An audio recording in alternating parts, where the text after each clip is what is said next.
One, in the voice of Casey Kasem, topping the charts 2 weeks ago on this day, your favorite Democratic talking point, oligarchy.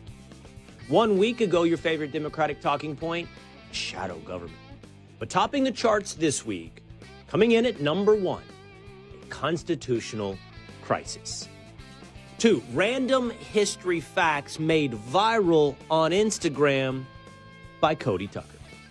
3, someone here on the militia, get this, I just learned it yesterday, was on American Idol.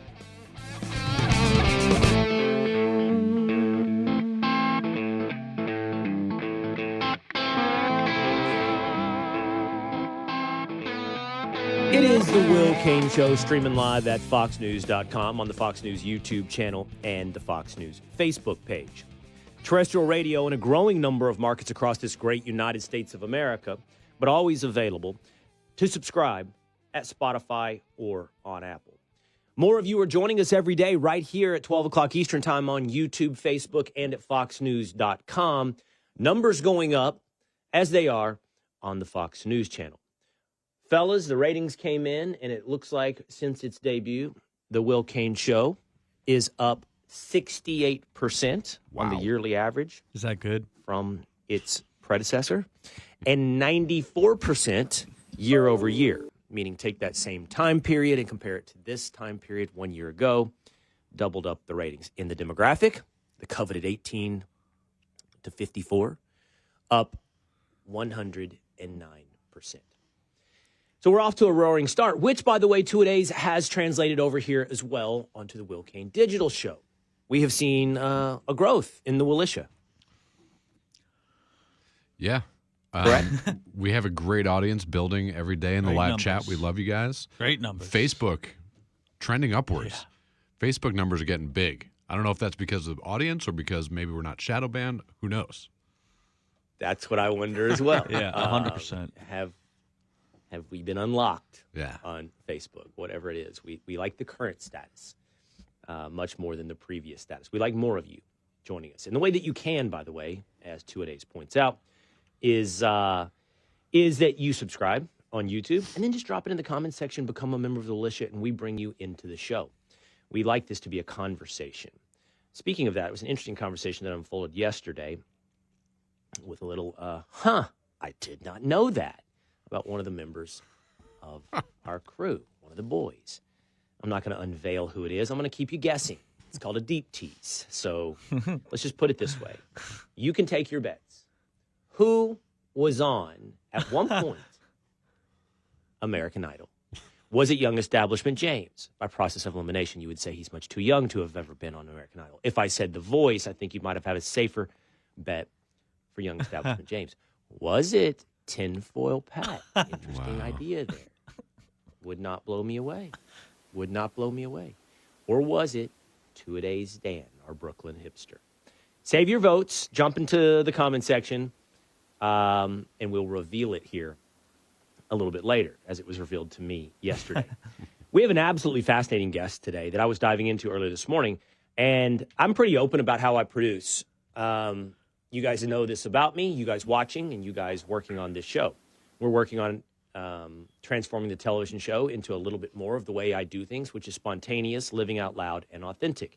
Meaning, I don't want to be driven by a script, and I don't sometimes tell people what I'm going to do ahead of time. But I think I'm a big fan, by the way, just as an example, of a guy named Wade Stotts, who I discovered on X. And Wade's really good, and he does some really fascinating monologues and so forth, and we've brought him into the Will Cain Show on Fox News Channel. But I don't just want to do a regular old formulaic guest hit. I want to see what Wade can do and what he does, and I want to help build up some people that I think are really good. I'm liking who we're scheduled to sit and talk with today. Today will be a long, wide-ranging conversation about a guy who's taken history, which you know I love. And I had a conversation over the weekend at the Super Bowl that sometimes the news gets enthralled with new. It's the very nature of the word. What happened today, what is new, that is news. But you can't start a conversation on third base. You got to sometimes help everybody understand how you got there. Was it a triple? Were you moved by the previous batters, base runners? Did you steal your way to third? How did we get from first to third? And that takes some context. That takes some understanding, some history. I love it. I don't know if, audiences love it, but we're going to find out because I want to, for example, not just say, yo, Trump's interested in Greenland. But I want to know, let's talk about the history of us making bids on Greenland throughout the 1800s and into American history and why. Let's dive into the map. I need some visuals. I want to know, what is, you guys know I love the Northeast Passage, right? The Northwest Passage.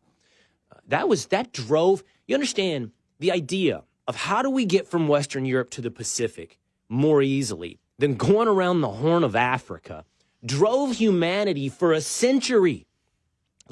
This is Captain James Cook discovering Hawaii. How did he discover Hawaii? Because he was looking for the Northwest Passage. On and on. I mean, how did all these guys, lose their lives freezing in the Arctic? Why did they lose their lives freezing in the Arctic? Looking for the Northwest Passage. Well, that as well is tied into why we want, as the ice melts somewhat and we develop technology, which Russia dominates on icebreaker ships, why do we need Greenland? What modern strategic advantage makes it so important? So I love that context. And my guest today dives into random facts about history that sometimes you didn't know. It's the minutia sometimes in history that you didn't know about, say, Ulysses S. Grant. And we're going to be diving into that a little bit later with Cody Tucker. But let's get into it now with the latest Democratic talking point. It's hot off the presses, guys. I mean, it is an absolute chart stopper. Let's get into your favorite song, Constitutional Crisis, with story number 1. For story number 1, we're going to dive into Constitutional Crisis and many other things in the news with a round of quick hits with the most electric man in television and broadcasting, Don Tinfoil Pat. Take it away, Don. It could have easily been me on American Idol, Will, because of the things I do here and the experiences. But we'll see. The left's new rhetorical term is constitutional crisis, and we have a few examples for you. And we're going to play the first one. This is Caitlin Collins of CNN. We are 3 weeks into the second Trump presidency, 3 weeks, and tonight there are warnings that the U.S. is dangerously close to a constitutional crisis. Now, the first shoe on this dropped when a federal judge today said the White House is defying his order to unfreeze billions of dollars in federal aid. Defying. All right. Caitlin Collins, the voice of objective media, laughs the crowd at Stephen Colbert's audience. It is not just Caitlin Collins, right, Tinfoil? This is a viral hit. It's not a solo act. She's not necessarily dominating the charts on her own. It's like a We Are the World version of all your greatest stars in left-wing media parroting this new talking point. Let's go now to Elizabeth Warren. It's not just the media, it's senators. We've got our toes right on the edge of a constitutional crisis here. Constitutional crisis. It's also, Tinfoil, something I saw, I was reading about my ratings this morning, so I saw a lot of press coverage of my ratings, so I was reading CNN's Brian Stelter, whatever it's called. I don't know what it's called. His Reliable newsletter sources. about media. Thank you, Young Establishment James. Of course you know the name. And he did mention the Rockstar ratings at the Will Cain Show, but he did lead with the reality of the constitutional crisis. And it's so fascinating to see him do so because he actually catalogs how it's taking over the media. It's everywhere, and it is viral. And it is, first of all, need to be placed in context. This is such a naked tactical play. As I mentioned, 1 week ago it was shadow government. 2 weeks ago it was oligarchy. 6 months ago it was threat to democracy. 3 or 4 years ago it was pandemic of the unvaccinated. And I can't keep up with all of them. And it spreads so fast. That famous video of all those newscasters all saying pandemic of the unvaccinated, reading the exact same thing, is so fascinating. and makes you wonder about the people giving you your information. Why do we worry about AI? We're in the age of AI. Like, if you're all saying the exact same words, you are artificial intelligence. And it is also so fraudulent. Look, you'll never convince me, and I don't think this is a subjective opinion. I think this is an objective fact, that the left is not just uninterested in, but antagonistic to the idea of the Constitution. Throughout its history, the progressive movement has seen the Constitution as an impediment. They want a living, breathing Constitution, which means interpreted to the current movement and not to be constrained by whatever it is. They don't like checks and balances set forth in the Constitution. Article 1, Article 2, Article 3. They have openly threatened to pack the Supreme Court when the judicial branch doesn't follow what they want to happen in the legislative or executive branch. So it's not real. It's not sincere. They are not worried about the Constitution. What are they talking about? Donald Trump's executive orders, hiring freezes, buyouts, birthright citizenship, have all been challenged at the federal court level, at the district federal court level. This is one of the places where I want to take a minute and get everybody from first to third base and not pedantically talk down or patronizingly talk down to everybody, but make sure, like, does everybody understand? Do you guys all understand how the federal court system works? I'm going to ask the least political, I think, among us. 2 days, Dan. Do you understand what that means when I say a federal district court judge? So more of a local court judge in a state level and not a federal level? Well, I mean, federal district level. Yeah, district level. Yeah. So the country is divided up into federal jurisdictions, districts. Yeah. Do you understand how the judicial appellate system works? Like how many levels there are and all that of our judicial system? Not exactly how many levels, nope. Okay, there are 3. So you have federal judicial districts across the country. Single judge handles a district, okay? That judge has a lot of power. Oh, so that's because that's where you have to start. You know, you don't start at the Supreme Court. You start at the district level. And a federal district judge has a lot of power to issue an injunction and do so forth, an injunction being a stop. Well, from there, if you don't like it, you appeal it to the Court of Appeals. There are 9 courts of appeals in America. So now we're down from, I don't know how many federal judgeships there are at the district level, but then you go to the appellate level. There are 9. In Texas, we're in the 5th Circuit. That's with Louisiana and Mississippi. California is the 9th Circuit, so forth. There you have 3 judge panels, but they have more than that. They rotate. I can't remember how many they rotate but they make decisions with a 3-judge panel, judging whether or not the district court judge got it right. And then from the appellate district, it goes to the Supreme Court of the United States. That's your 3rd level, which is the final arbiter. You have the numbers of federal districts? 677 permanent district judgeships. Okay. And obviously, by the way, you can jurisdiction shop.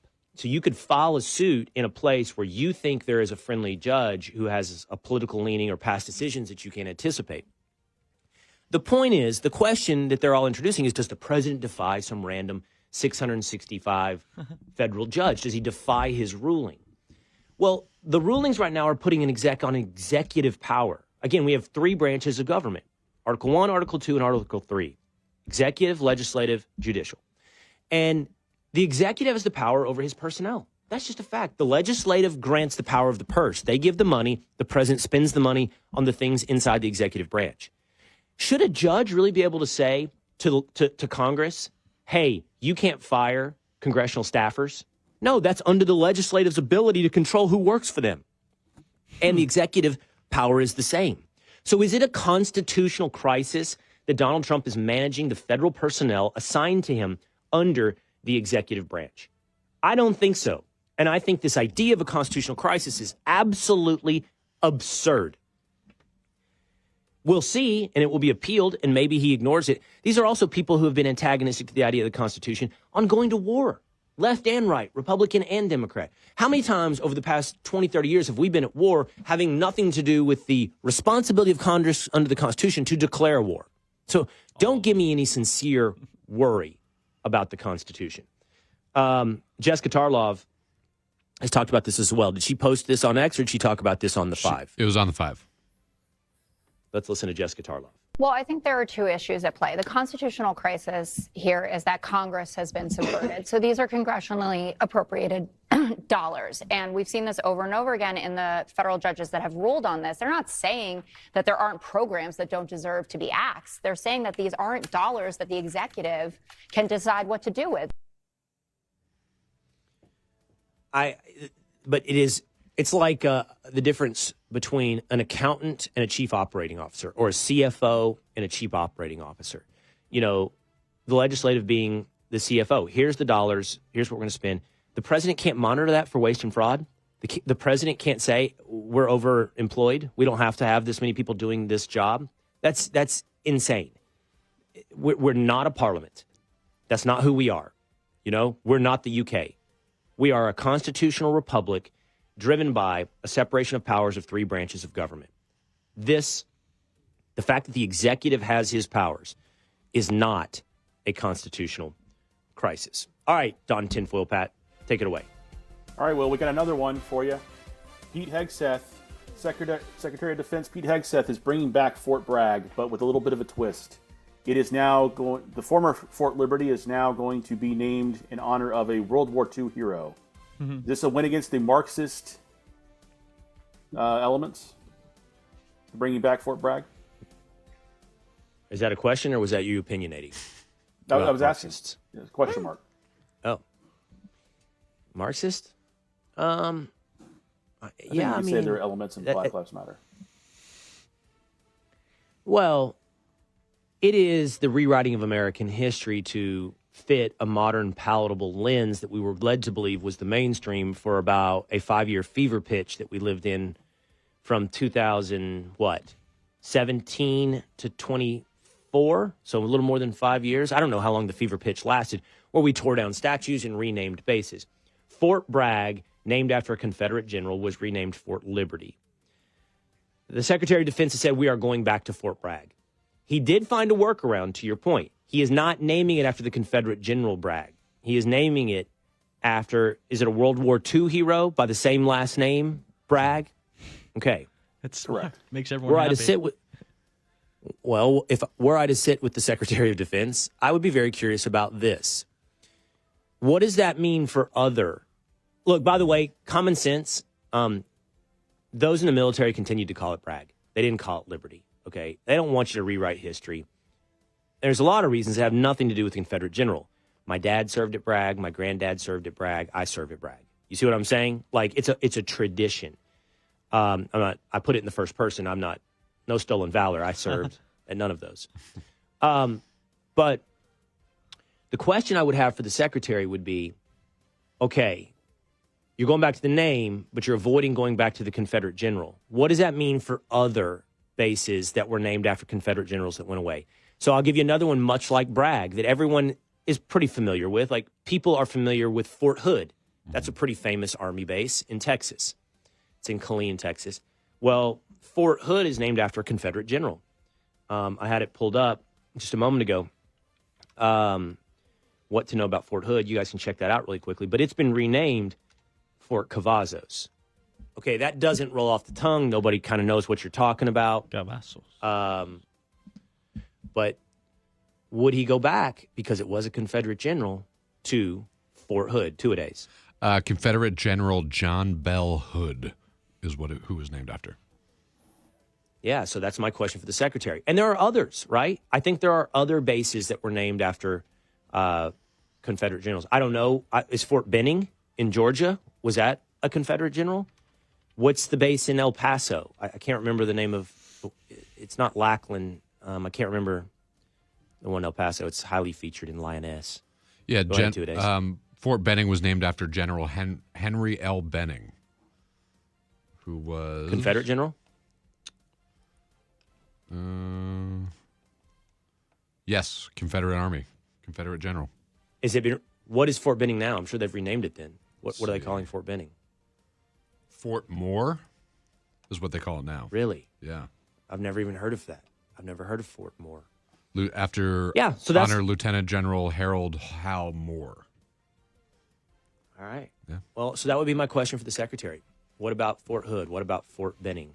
What is the movement? Okay. Take it away, tinfoil. Last one. Tennessee pastor Steve Cottle is not a fan of Elon Musk or Doge. and he justified violence in the name of Jesus against the billionaire and the company, and his company. Watch the clip here. And in this nation, I'm worried that we are on the verge of bloodshed. This is an attempt to take us back to a day that we do not want to go, and we will not go. Therefore, there will be conflict. I pray that the peace of God will win out and overcome the madness that is attempting to take over this nation. And I will say to you, beloved, no one likes violence, but sometimes violence is necessary.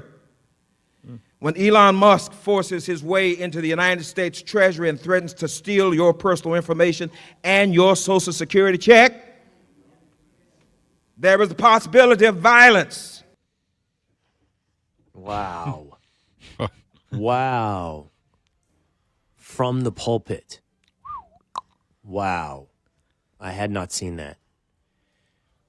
Let's start with the premise. I don't even have a problem with a pastor acknowledging the truism that sometimes violence is necessary. Everybody wants to avoid violence, but sometimes violence is necessary. That's true. That's just the way the world works. But for him to apply that truism to Elon Musk and Doge is beyond the pale. What do we know about this pastor? I don't know. Like, it's Chattanooga, Tennessee, yes? What church is this a part of? I'd be very curious. This is a part the congregation. Got that with me. The Greater Second Missionary Baptist Church in Chattanooga, Tennessee. Baptist Church. Violence might be necessary to protect your privacy at the Treasury Department against Doge and Elon Musk. I have to think that this should be a bigger story. I don't even know why, but I gotta think we've crossed a real bridge. First of all, it's just so shocking that those on the left, this is their wall. You need me on that wall. You want me on that wall.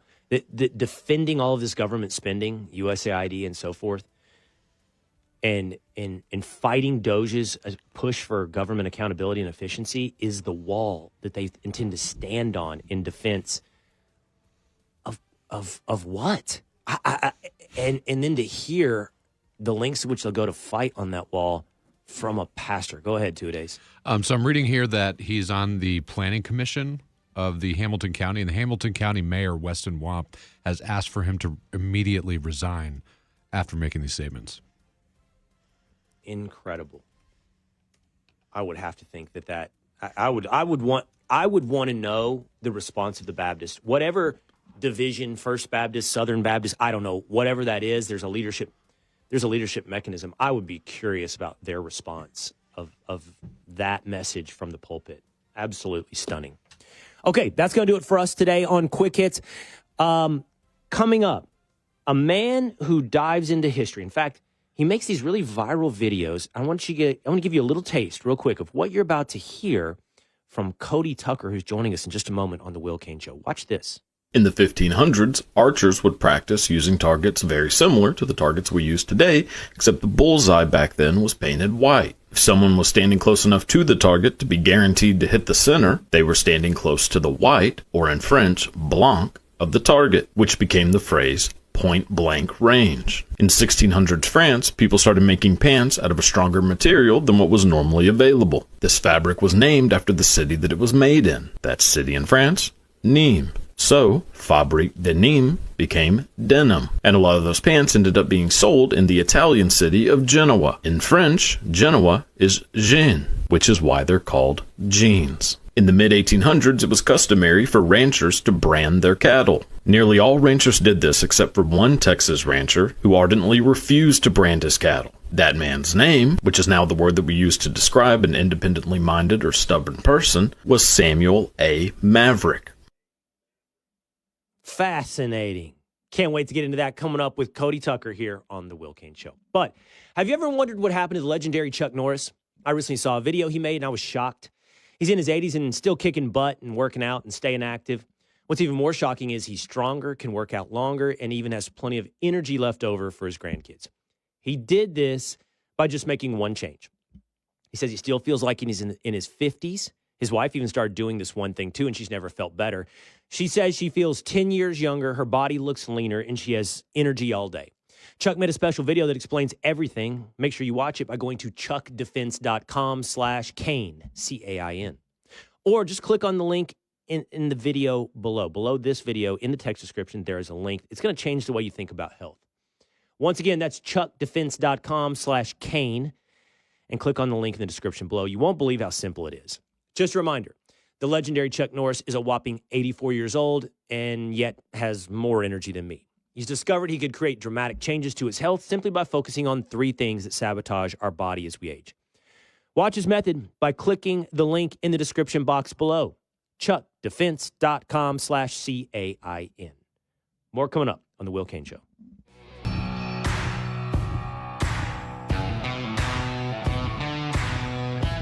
I did not know how we got the word jeans. I did not know how we got the word denim. But Cody Tucker did in his viral history videos. Coming up in just a moment here on The Will Cain Show, streaming live at foxnews.com, the Fox News YouTube channel, and the Fox News Facebook page. Hit subscribe at Apple, Spotify, or on YouTube, and join us every Monday through Thursday live at 12 o'clock on any of those streaming channels. I don't know if you guys know, back in New York, when we broadcast from the digital Will Cain Show studios here in Dallas, Texas, I often show some of the flags on my ceiling. Coming into this segment here today, I showed 2 flags. One, a blue field, white star with the letters Texas around the inserts in the star. The other, a Mexican flag with the numbers 1824 printed in the middle. Do you know why I have that flag? Do you know why I have that Mexican flag? I don't. Do you? We're a bunch of Northeastern kids. Are you a James Polk guy and wish he had gone a little further south in his I'm from territorial Connecticut. acquisitions? That flag is one of the original flags of the Republic of Texas. Although it wasn't officially a flag of the Republic of Texas, it is the flag that flew. I believe that is the flag that flew over the Alamo. So the defenders of the Alamo, the revolutionaries in Texas, were fighting for the enforcement of the 1824 Constitution of the Republic of Mexico. They weren't looking for secession. They were looking to enforce what they thought was a violation by Santa Anna of the 1824 Constitution. So that flag, which many people are like, why does Will have a Mexican flag in his studios? If it has 1824 printed over it, that is actually a flag of the Texas Revolution. I'll bet you the man coming up on my show in just a moment would probably know that because he makes history videos that have gone viral. He's got almost 1 million followers on Instagram where he gives you a little bit of fascinating history in a short amount of time. Videos like this. In 1860s England, rugby and football were 2 versions of the same sport. To help differentiate it from rugby, the Football Association was born. Association football was shortened to ASOC football, then ASoccer, then soccer. In the 1820s, when printing presses became more mechanized, those machines made a clicking sound every time the typeface was pressed onto the ink. That clicking sound that was repeated over and over was given the French name for clicking, cliché. The typeface that was used over and over was called the stereotype. In England during the Middle Ages, poor children would go around food stands and steal food. These kids were living in poverty, so some people would say, just let them go, for they have not. These children who had not were more likely to get into trouble, aka naughty. Did not know that, how we got to the word naughty. It's not just, though, how we arrived at our different places in language. He's also pointing out things that happened in history that you might not know about. His name is Cody Tucker, and he is the proprietor of these social media feeds and the Cody Tucker Show. And he joins us now on the Will Cain Show. What's up, Cody? Hey, man. Appreciate you having me on. Yeah. One thing that sticks out the minute I see you or the minute anyone sees your videos is your style, man. You're rocking a Grateful Dead t-shirt. You got the bandana going. You've got Misfits and Rush posters and behind you. Yeah. What are we doing here, man? You look young. What are we leaning into here? Well, yeah, I'm 31, which I feel like I look a whole lot older than that, but, You don't. working on it. You look good, man. Doing Thanks, well. man. Thank you. Hey, I would say I'm trying, but I'm not. No, I'm just really into, any older music, it's kind of my thing. I'm not a big fan of modern anything, you know? So it's just one of those things, man. I love, Rush, Grateful Dead. I love heavy metal, classic rock, you know. I need the ABBA, you know, span the gamut there.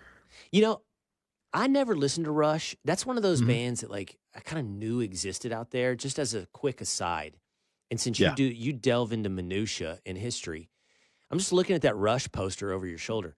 Is that a pentagram? Like, what is that on the Rush poster? It sure looks, from my vantage point, like a pentagram.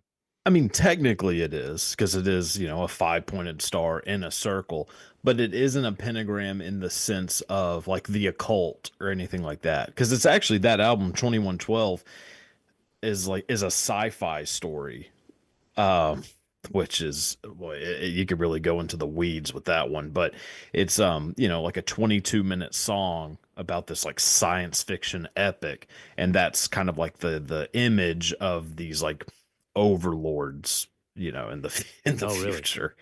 Yeah, boy, I Oh, sound like really? a real nerd right now, but that's yeah. Well, if I ever put you on the Fox News channel, we're gonna have to drop that, man, because no one's gonna take the time to know that's anything but a pentagram over your shoulders. They're not gonna hear That's- a word that you say, but That's fair. I What? can. Go ahead. I got plenty of replacements. I'll put a Glenn Campbell on there and make everyone happy. There we go. I love me some Glenn Campbell. Why do you like Oh, yeah. everything old? I think I'm a little like you. I love history. Yeah. You know, like, for example, one of the things I'm into, I love, even in every form, you know, sometimes I think, was I born in the wrong time? You know, like, I love 1970s music, but I love country. Like, so I love Waylon Jennings and Merle Haggard and the country that was coming out then. I love some modern stuff as well. I don't know, man. There's just something about that time frame that appeals to me. And then, like, when it comes to history and movies, I love 1800s. And I love, like, I'm into American Primeval right now, the story of what's going on in Utah and the Utah War. But I also dig, like, you know, explorers from the 1700s into the 1800s who are on ships exploring across the world. There's something about that appeals to me over the modern. Yeah, I'm with you. I mean, as far as pop culture goes, I just think there was something more. There was more of a mystique to, you know, 70s entertainment, whether it's music, movies. You know, like Jack Nicholson, you didn't really know a whole lot about him. Like, I mean, you could tell he was out of his mind, but you didn't really know, you know, you don't know like who he's you don't like keep up with it the same way that it's kept up with now with social media. And then music, there's just more talent. It didn't seem as processed. There was more room for like innovative artists, you know, like now if you are strange, you're not making it. Back then, you know, like it was, Or you're like affected. David Bowie. The strange, David Bowie. Yeah, the exactly. strange and weird, or it's affected and manufactured. Exactly. Yeah. So I like that. I always feel like I've had a kind of an old soul. I mean, obviously I love history, love learning about, you know, these like weird avenues in the past. And yeah, I don't keep up with like the modern world too much in most ways. Well, we played 2 of your clips today, which, by the way, what I really like about it, I'm gonna say 2 things, and I hope one of them's not insulting. Your presentation style is unique. Like, you're not performing. You're pretty. You know what I'm saying? Which can become a performance. Like, you're giving it pretty down the line. You're not opinionating, and you're also not theatrical. You're just kind of laying it out for us. And yet your videos are doing tens of thousands of likes. You've got 1 million followers. And the secondary thing that I like about that is it just shows, I don't know, there's an appetite. People enjoy learning. How about that? We'll just leave it there. They enjoy learning. Yes. People love learning. School ruins it for them. Like public school for most people, it completely ruins the fun of learning. Like if you can get taught something kind of weird or dark about history, you grab people's attention. And, you know, instead of just memorizing a bunch of dates, which obviously have their importance and you should learn, but people just have an innate desire to learn interesting things. And I don't try to like put an opinion on any of it because it's history. Like nobody really needs to hear my opinion on something that happened 300 years ago. So I just, just say what happened and hopefully it's interesting and If not, that's okay. But yeah. That's an interesting point that I may follow up in just a moment, but I'm going to do this. We played 2 of your clips so far today, and in both of those, you dove into language. You talked about how we in America have used the word soccer, which, by the way, Englishmen should stop mocking America for calling it soccer because they're the ones that called it soccer. They just gravitated back to football, and we decided to not, do version 2.0.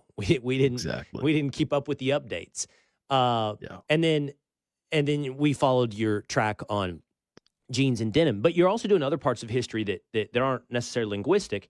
I think we have this video where you talked about Ulysses S. Grant. What do we know about Ulysses S. Grant? That he was the leader of the Union Army, that he became a president of the United States.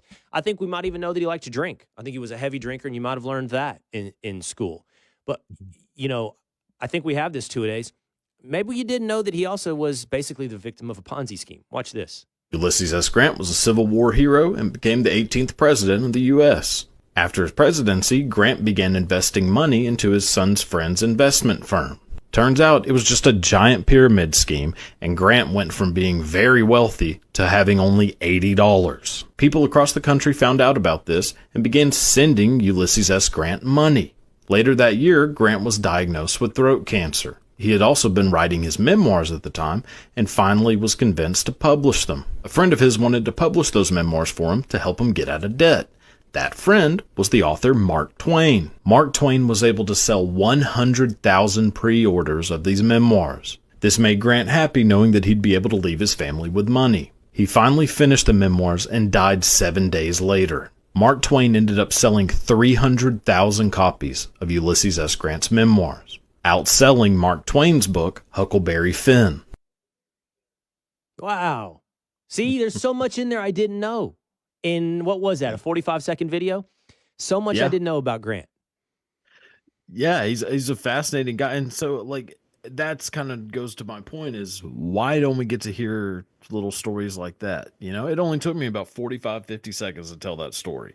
Why can't we learn that in school? Why do we just have to learn the things that are, these things that are just not attention grabbing, and that's kind of the gist and history's of the full whole of thing. it, right? I'm watching that video. History's absolutely full of these. I don't know how many videos you have up. I'm a pretty recent, you're a pretty recent discovery for me. But maybe people know, Jefferson Adams dying on the same day, right? Right.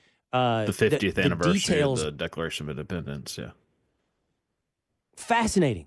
But I don't know, the details of, let's see, the presidential assassins, who were they? Why were they? There's just so much. Have you done these videos? There's so much to learn. Yeah, I did one on Charles Guiteau. In America. Yeah, I did one on Charles Guiteau, who shot, I believe, Garfield. Ew. I think it was Garfield. Guiteau, yeah, he McKinley? was in a... I think... No, I thought McKinley was that the... 2 days. McKinley, I think, was the Serbian or Slovenian guy. Ugh, I might be wrong about this, but yeah, I'm pretty sure it was Garfield that Guiteau shot. But he was in this weird, sex cult that also made silver, and it's the Oneida Silver Company. Which, if you still go buy silver spoons, they're made by Oneida Silver Company, and he was in that cult who, and then he went and shot him. And then Abraham Lincoln's son was present at almost every assassination, besides Kennedy, obviously. But yeah, he was there when Garfield was shot and when McKinley was shot.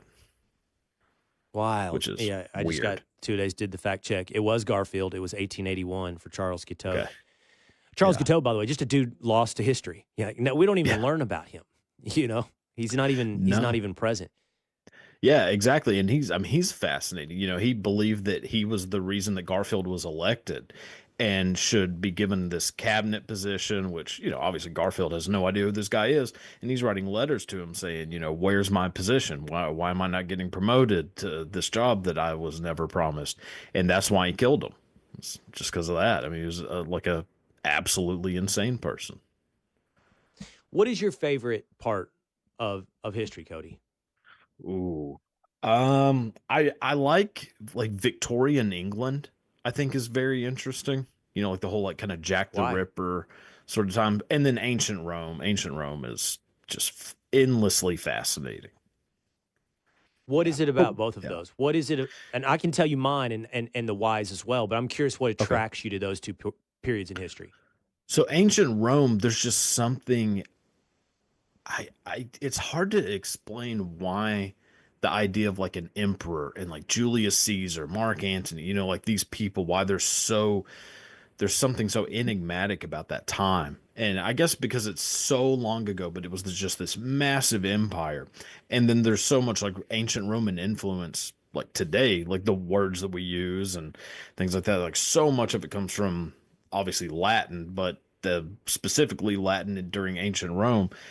And then Victorian England, I like the aesthetic of it. Like I like how it looks, like the way people dress, I don't know, there's that side, and then there's like the darker side of it with, again, like the Jack the Ripper, the whole Industrial Revolution going on where, everything's kind of grimy, and yeah, I like that kind of aesthetic of it. I have trouble. You know how the whole thing is like, how often do you think about the Roman Empire? That whole meme about men. I don't think I'm actually one of those guys that satisfies that. I'd have trouble with ancient Rome and ancient Greece in that, and this is where you come in and technology comes in. I have trouble identifying with Seneca, or somebody like that, because their place in history at this point is a bust, like, made of stone. And they have names that I don't relate to. And I'm just telling you the way it is, not that it's right or wrong. Right. But I saw there's a viral AI video going around that takes the vision of Roman emperors, the faces of Roman emperors, and AI turns them into humans, like what they actually looked like. And for example, Julius Caesar looks different than whatever you think of in that, that flat gray stone bust. And you're like, oh man, he was a blonde? He was a blonde? Shocking, Yeah, he looks like Anne Heche. Yeah. He does look like Anne Heche. That's exactly right. And all of a sudden I'm like, oh, and it gets more interesting when I can connect to them in that way. And then, so mine, Cody, is 1800s America, Western frontierism. And then it is separately late 1700s English exploration. It is James Cook. I just read a book I read The Wager by David Gran about shipwrecks, in South America. And I think that there's a tie that binds both of those for me. Kind of like you said, there's a mystique to 70s music. There's a mystique to life, to exploring, to venturing dangerously into the unknown. And it's extremely manly. It's extremely, like, can you imagine? And every time I romanticize it, then I read the book and I'm like, oh my God, this is an awful life. Like, I do not want to be on a ship exploring the Pacific for a year and a half at a time. I do not want scurvy.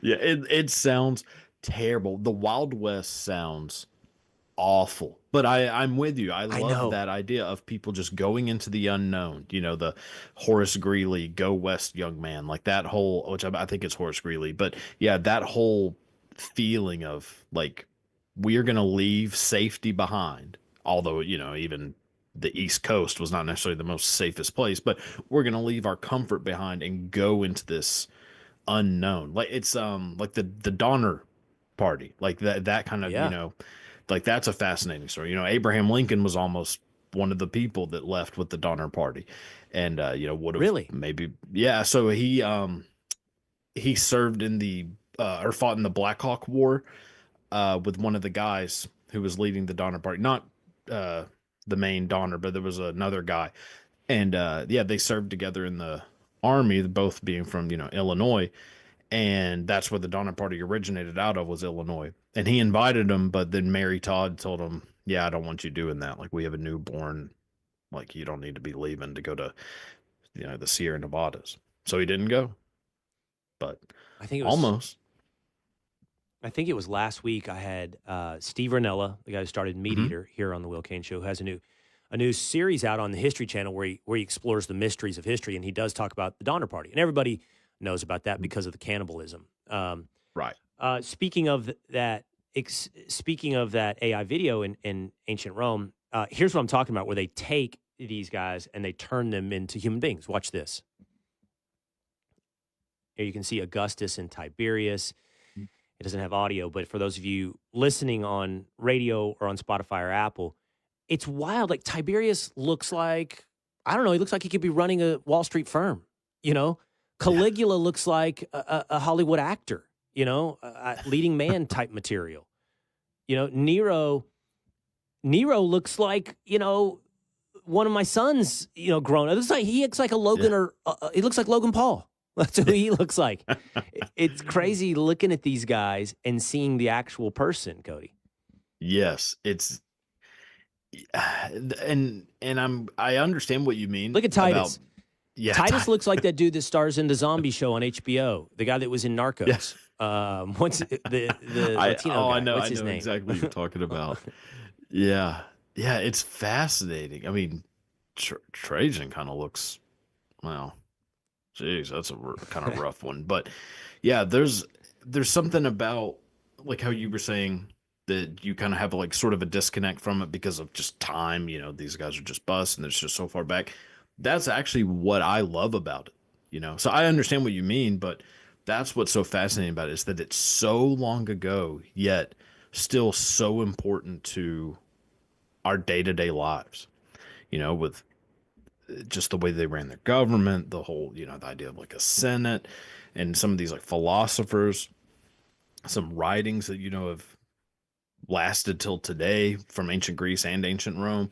Like it's just amazing to think that 2,000 plus years ago, well, for ancient Greece, and then a little bit less than that for ancient Rome for the most part, but like for something that far back is still so important, you know. And I think that's what's interesting, is that like, wow, they figured all that out that long ago. Like, you know, the aqueduct, or, you know, making these roads that they still use. You know, they still use those roads that were made 2,000 years ago. And that's what I think is so fascinating. Looking at that stuff, like the aqueducts and the roads, you also, I read a book one time called The Rational Optimist by Matt Ridley. And it's talking about ideas are sort of the currency of progress through humanity, but you can't take for granted. And that we're just always going to progress. And the places where life has stopped progressing is because they constrained ideas. But the point is, what I'm getting at, you were at a high point in the Roman civilization, and then you went down. Like, it went down. The idea of civilization went down in Europe. Like, they lost technology. They lost the ability to move water, clean water, like they did in Rome. I mean, I'm talking about for 1,000 years, you know, life didn't continue to progress like they had established that high watermark in Rome. Well, yeah, I mean, there's a lot of it is just, because they were invaded, you know, relentlessly.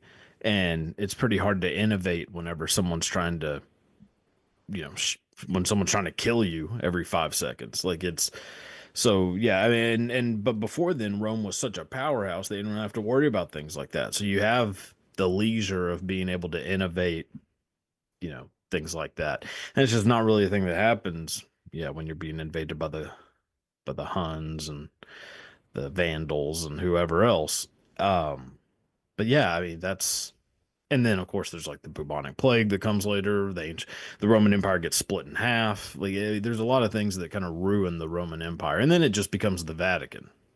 Like, it still exists, right? You know, the Roman Empire. It's the Vatican. Like, it became a church. Let's take a look at another one of Cody's videos here on what he's doing. So popular with 1 million followers on Instagram, bringing history and making it digestible. Watch. In 1910, there was a massive meat shortage throughout the United States. So many government leaders started looking for ways to fix this problem.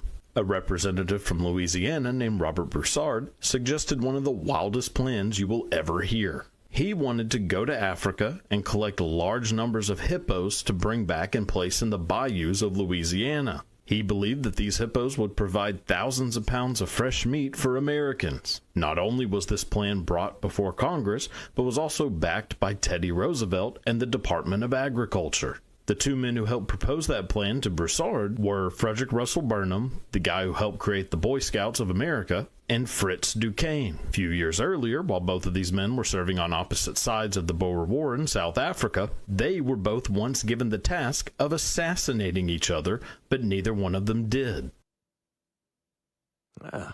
Fascinating, man. That's hey. Go ahead. That's the American Hippo bill. Almost passed too.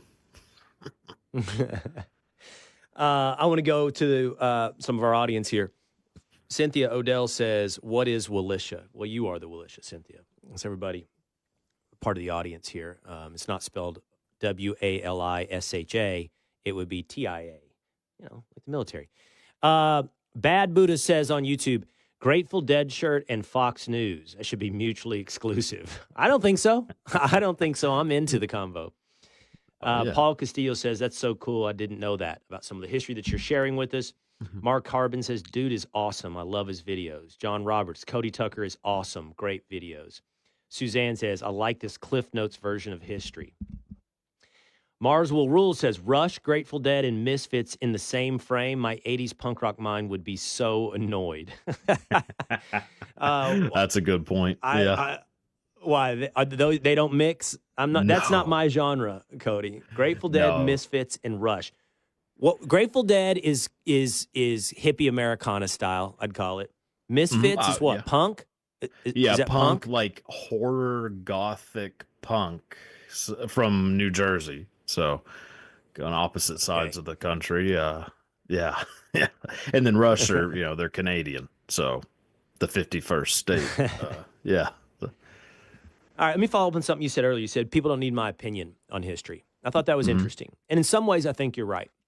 In other ways, the challenging thing about history and why it's endlessly fascinating is that there's more to be uncovered, is here's a truism that is true. History is written by the victors. It's just a fact, right? And they control the history books. They control the narrative. It's why it's important to be the victor. But you can dive in to the loser side of any portion of history, and that's what's interesting, to see the desimplified version. We see Dan, who's the famous historian and podcaster, Dan Carlin. Dan Carlin does way too many hours. It's probably like 20 or 30 hours on the Persian side of the war between Greece and Persia. We see the Spartan side. That's what we always hear, right? We hear the Western side of that. Well, the Western side of that simplifies the Persians into pretty evil people, to the point you get to the movie 300, which I love, and they're just caricatures of evil, right? Exactly. Well, what were the Persians thinking? What was their society like? Why were they expanding? What was their whole MO? Because the Persians were actually, while we talk about what was great about the Greeks, Persians were a pretty advanced society as well, pretty advanced civilization. Mm-hmm. Yeah. The Persians were they were like, I don't know if you ever watched Friday Night Lights, but they were kind of like the Dallas Carter of ancient history. They were made to look like these just horrible people, and and they weren't. That's kind of how it is. And then ancient Greece would be Odessa, Permian. That's but yeah, and we look at Alexander the Great as being, which rightfully so, one of the greatest military minds of all time. But we look at like Darius and Xerxes as being, the way that they're depicted in 300, basically nipple rings and all, everything else. Like that's how we look at ancient Persia. But it was one of the most advanced civilizations of its time, if not the most advanced. One of the most powerful, they were so far more advanced than like the Macedonians and the Greeks in many ways. But we don't see it like that. It's a little bit of a Texas high school football analogy for one of the greatest historical battles of all time. If you don't understand Greece versus Persia, hopefully you understand Dallas Carter versus Odessa Permian.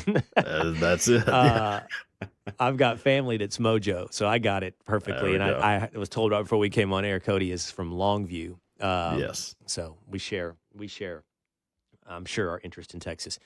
I think that's why it's an endlessly interesting story to dive into, because you can see, A, why it's important to be the victor, but B, why it's interesting to look in to the other sides of all this as well. I think what you're doing is really cool, Cody, really cool. And in fact, I'd love to talk to you some more on this program, on other programs, and hear more about what you're going to build out there at the Cody Tucker Show.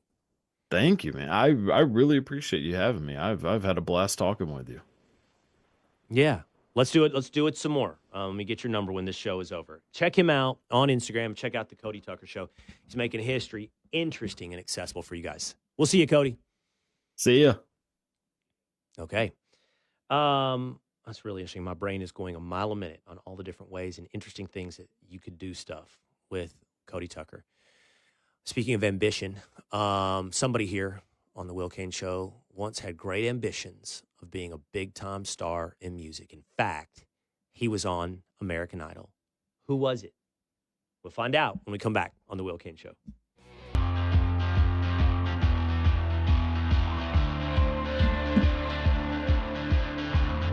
It is the Will Cain Show, streaming live at foxnews.com, on the Fox News YouTube channel, on the Fox News Facebook page. Hit subscribe at Apple, Spotify, YouTube. Hang out with us every day, whenever it fits your schedule, or live at 12 o'clock Eastern time at YouTube and Facebook. All right. Have the audience loved Cody Tucker, according to the comment section? They absolutely loved him. It's great. And I'm sure that's going to be great for him and his following, and I want to figure out ways to use him. Has the audience weighed in? I'm sure they did a quick Google search, and that's the easiest way to answer this. So that's why sometimes you don't deep tease something, because you want to get an immediate response. Who here on the Will Cain Show would have been on American Idol? Do we have any comments and votes that are tipping the scales one way or another two-a-days? We have one that I saw. It says, mixing board guy has a nice talking voice. That's my vote. Mixing board guy. New nickname just dropped. Yeah. MBG. Mixing board guy is also a Brooklyn hipster. So that's another that's another little check mark in his column. Tinfoil Pat's counterculture, a lot of opinions on music. So that's kind of a check mark on his column. None for James, none for me. Someone's No one guessing thinks it's me or tinfoil James. because he has guitars in the background. Oh, yeah. Oh. I've never noticed that. Where is in the far back corner there? Is that a Yep, back guitar? left. Is that what that Yeah. is? It's a bass guitar. Of course, your bass. Yeah, that's Well, I that's do both exactly who back you'd in be. the day, but Oh, Let's see it. was it tinfoil that was on American Idol? Oh, wow. Okay, well, let's do this. Let's roll the tape from American Idol. See who here talked to. I don't even know who was on the show at the time. Let's find out.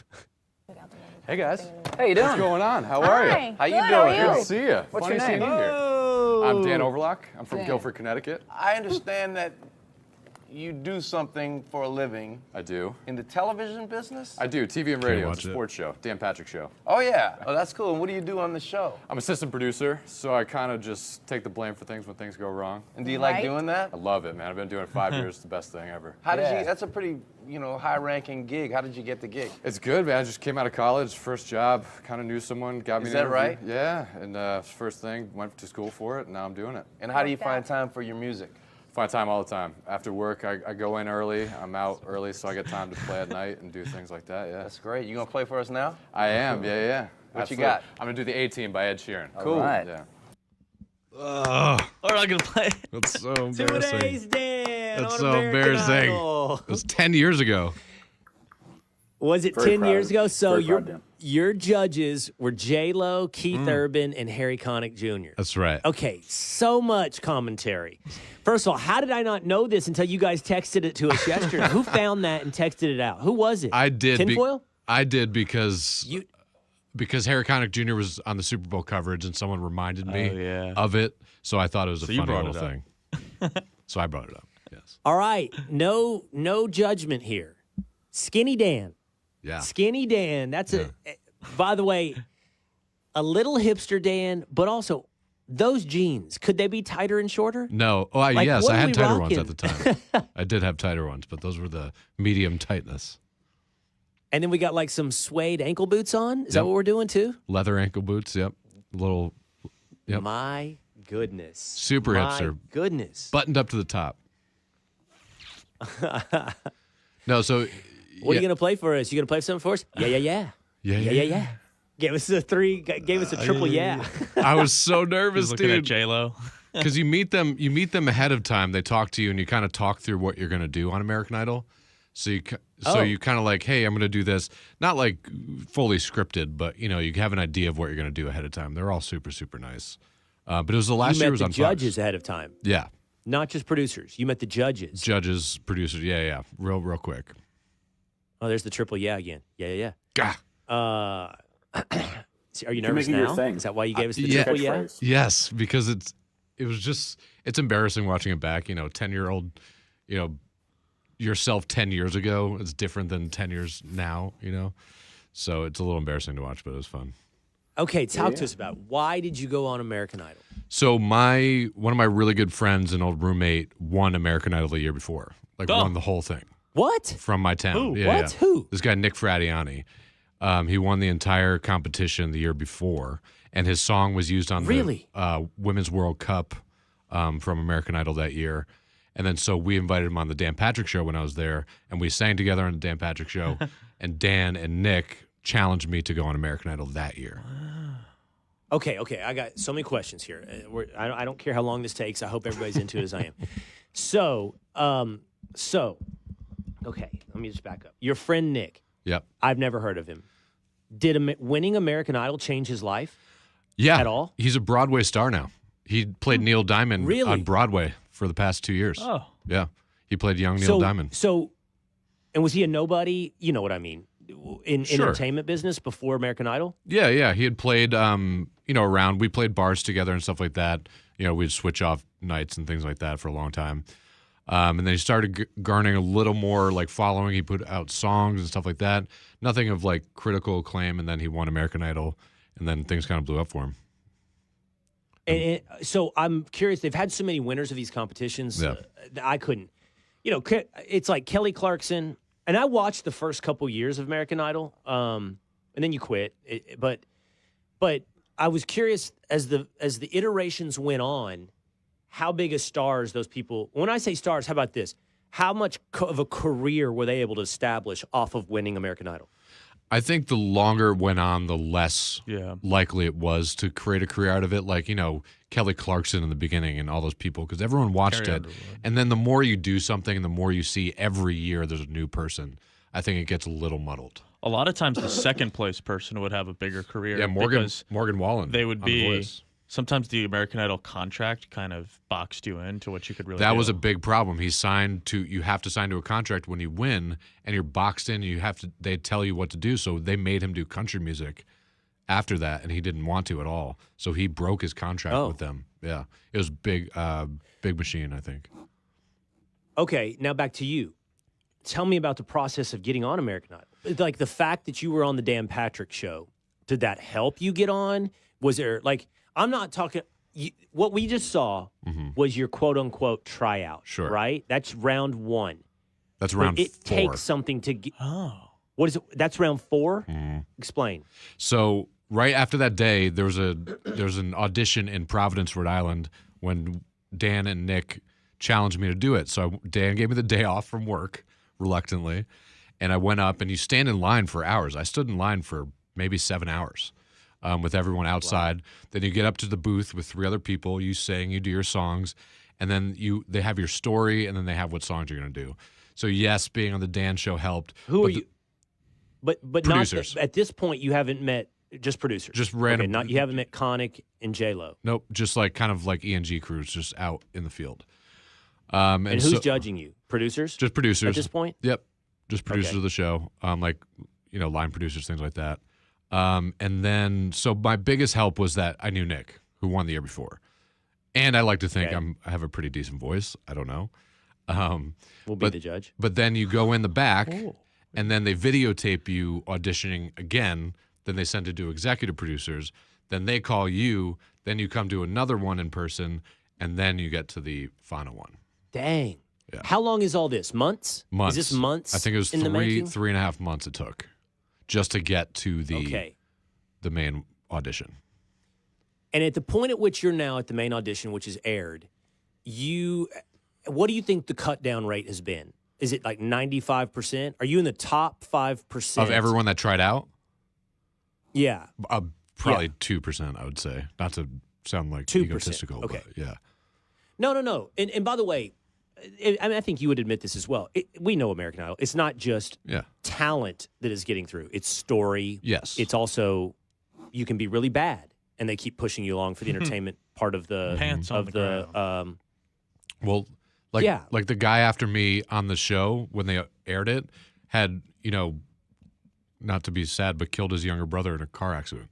Like that was his story. And so it was just like used that kind. I know, it was crazy. I was like, why would you use that? Anyways, but I thought that was a little weird. But it's that kind of thing. They kind of tug on your heartstrings, or interesting story, or personality, character, or being terrible. Because, that's the entertainment factor of the TV show. Exactly. I mean, we want there to be some ratio of terrible people in there. Because for us at home, we don't know that you've already gone through 4 rounds, right? We want the idea that it could be anybody. That's the fake part of reality TV. But, so it's going to be interesting to find out, were you one of the terrible ones or not that they pushed along for TV purposes? I picked the wrong song. Okay. I'm just going to throw that out there. We're going to get to that. Now, I have another question. How good looking is J-Lo? Absolutely gorgeous. Unreal. Yeah? Unreal. Really? I was audibly gasped almost. Just really? absolutely gorgeous. Yeah. Dude, this is 10 years ago. This is 10 years ago. I'm just beautiful now. To this day, would you say, is she one of your top 5? Top 5 most beautiful person I've seen in person. Hands down. Really? Yeah. Super sweet, super nice. Everyone was great. She was very nice. That part, now I think you're lying. What, about her being nice? No, she's very nice. Well, she has a reputation of a huge diva. I know. I've never met her, and I'm not saying she does, but she has a from my reputation personal of experience, being a she huge was diva. very nice. Right. But yeah, absolutely. Now, Harry gorgeous. Connick seems like a dude. Harry Connick seems dude. like he'd be a great dude. Absolutely. Yeah. 100% a dude. Keith Urban, sorry, not a dude. He was. I believe that. Yeah. I believe that. Yeah. But what do you mean by not a dude? He was a little more closed off than the other ones, and a little more just like, I'm here to do this, and that's kind of it. But yeah. Hey, I told this story this weekend at Super Bowl because at this point I've been, I get to meet a lot of people who are quote unquote famous. And now I've met quite a few people who are really big superstars. Did I already say this on air last week? The 2 most personable superstars I've ever met. And if I told on air, I've interacted with him a second time now, which I haven't told you guys about this, but Brady's awesome. Brady hung with my son a little bit this weekend. Yep. Not long, just talked to him. And he was an awesome guy. The Rock, out of sight, the most personable superstar I've ever met. Well, The Rock and Donald Trump. Mm-hmm. And what I mean by that is there is no sense from either of them that they're going through the motions. 0. No rush, not trying to leave, interested in you. Trump and The Rock are something. And by the way, Brady is awesome. But there's a lot of. I've also never been with Brady in a not public. I mean, there's a lot of people around. Do you know what I mean? Not like huge crowds, but a lot of people. So there's always a little bit of demand on attention in that scenario. I've been with The Rock and Trump in one-on-one situations, and you can tell who's going through the motions, in those situations. Yep. And they're amazing. And I would guess, at least I want to believe that's Harry Connick as well. Absolutely. I want to believe that's who he is. He was genuinely just nice and, just willing to kind of push you through it and help you along. You could tell in that clip, he was pushing me along because I wasn't very on air ready yet. I hadn't gone on Dan's show a lot yet. And so he was helping me along with what I, directions I should go and talk about. All right, let's get to it. Let's get to now your performance on American Idol. Yeah.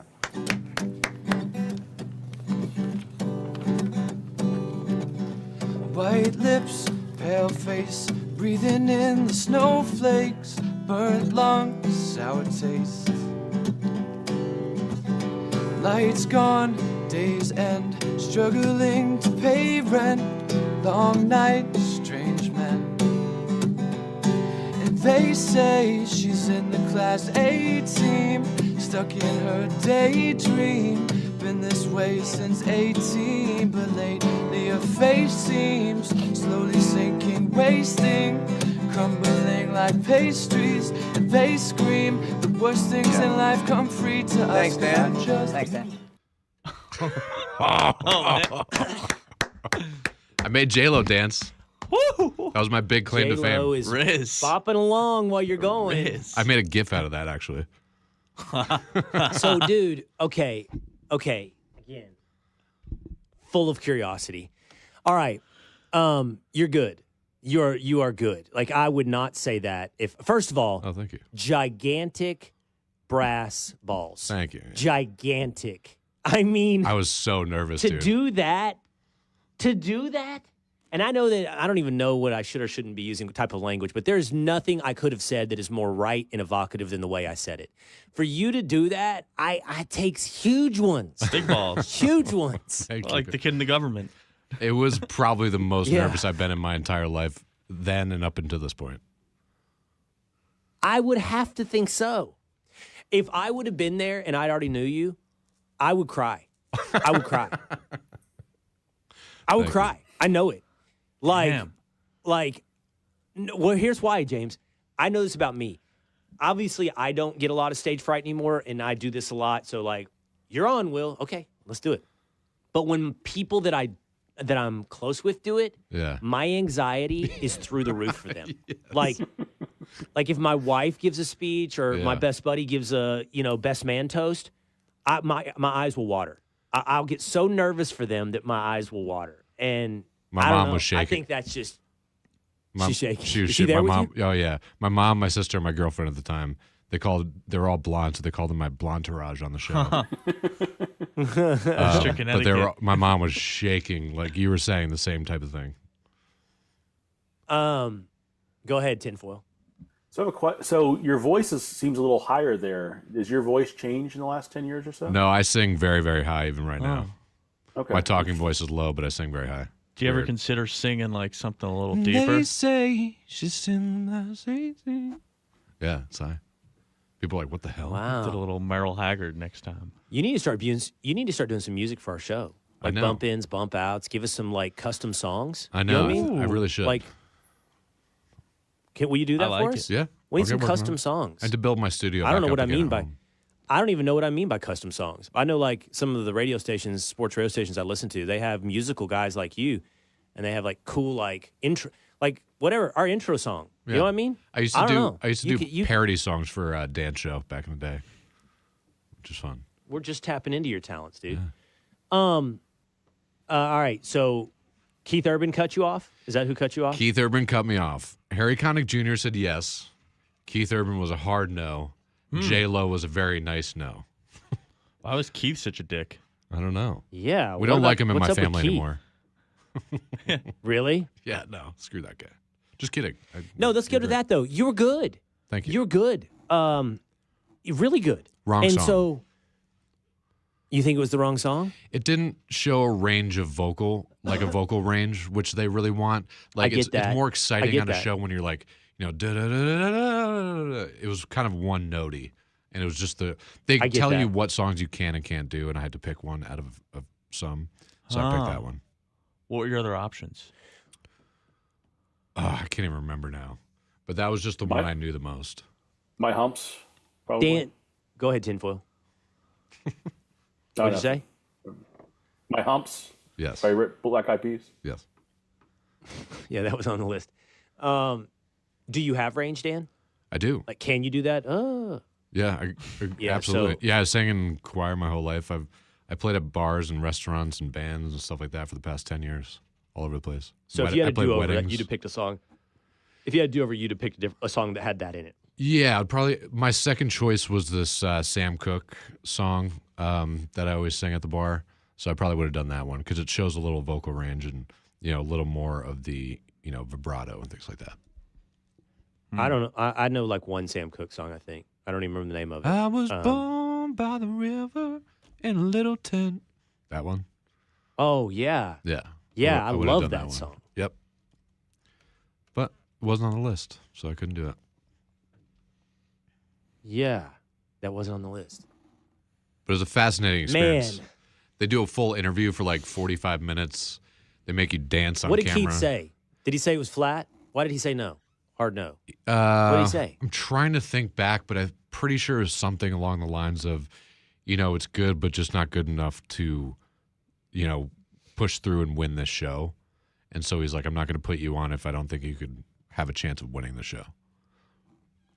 And I will give him that rationale in that there's no way he could hear that and say you're bad. There's just no way. Right. He said I was good. Yeah.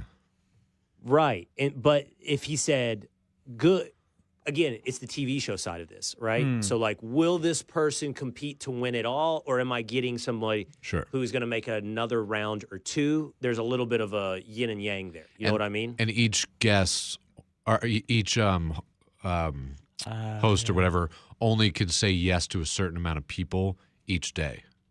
So they get they can only say yes to like 10 or so. So they have to pick carefully who they're going to put through. What'd J-Lo do? J-Lo was like, I really love that song. I'm going to go no. Yeah, your voice was really great. I got to go with Keith on this one. And I just can't push you through. I'm sorry. That's the deciding vote too, right? Yep. 2 or 3. Yep. And Harry was like, heck Harry yeah, had his man. back. Yeah. He liked the vibe. I think he liked my story too, because him and Dan Patrick got along really well. So I think he liked the story of that too. So it helped a little bit. All right, round of applause for two-a-days. Come on, we got to give it up. Boom. Thank you. That is not only brave and awesome, but I think it was really good. Thanks, and I want your music on the Will Cain Show. Screw Keith Urban. All right, really good stuff. Fascinating. What a fun show today. Check out Cody Tucker. Check out Down Overlock at a bar near you in Brooklyn. We'll see you tomorrow right here on the Will Cain Show.